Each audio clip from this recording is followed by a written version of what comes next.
Өздеріңіз білесіздер, мына экспо өткіздік 17 жылы. Сол жерде талай жаңағы технологиялар бар. Өсімдіктің қалдығынан өңделетін жаңағы энергия аламыз дедік. Содан кейін малдың көңінен энергия аламыз дедік. Стендтердің барлығын қойып, жылтыратып қойып көрсеттік. Бірақ мына ауыл шаруашылығына келген кезде осы малдың көңін, өсімдіктің қалдығын пайдаланып, энергия көздерін ашу жолдары өкінішке қарай қазір жоқ.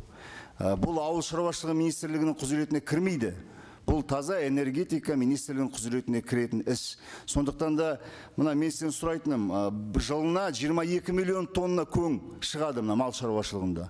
Сонымен қатар 14-15 миллион тонна жанар жағар майға татитындай өсімдік қалдықтар бар бізде. Міне біз қашаннан бастап осыны өңдейміз. Соны айтыңыздар, және осы заң жобасында соған тиісті алғышарттар бола ма? Рахмет. Сұрақ кімге дедіңіз сіз?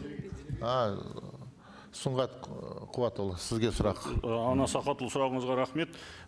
Жалпы биоэнергетика деп айтылады ол. Жалпы бұл мәселені біз даму мәселесін қарастырып жатырмыз, бірақ өкінішке олай ол технологиялар, жаңа сіз айтқан көңінен бәріне шығаратын электроэнергияның бағасы да жоғары болу мәселесінен бұл жобалар дамымай жатыр. Біз жыл сайын көп көлемде емес, 10-15 мегаваттық көлемде аукцион өткіземіз осы биоэнергетика саласында, бірақ өкінішке орай 1-2 ғана жоба келеді.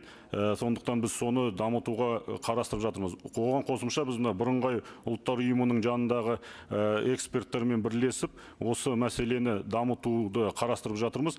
Қазіргі кезде осы солтүстік Қазақстан облысында, тағы 1-2 облыстарда осы ауыл шаруашылық қалдықтарынан, силостан электроэнергияны емес, жылу беру мәселесі қарастырылып жатыр. Ол тиісті қазандықтарда қолдану жалпы нелер үлгілері де бар. Сондықтан сол мәселені қазір біз экология министрлігімен бірігіп қарастырып, осы бағдарламаны дамытуға жоспарлап отырмыз.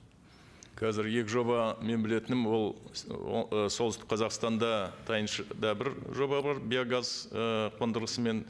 Екінші жоба ол Қостанай облысында Қарасу ауданында. Осындай бір қондырғылар бар.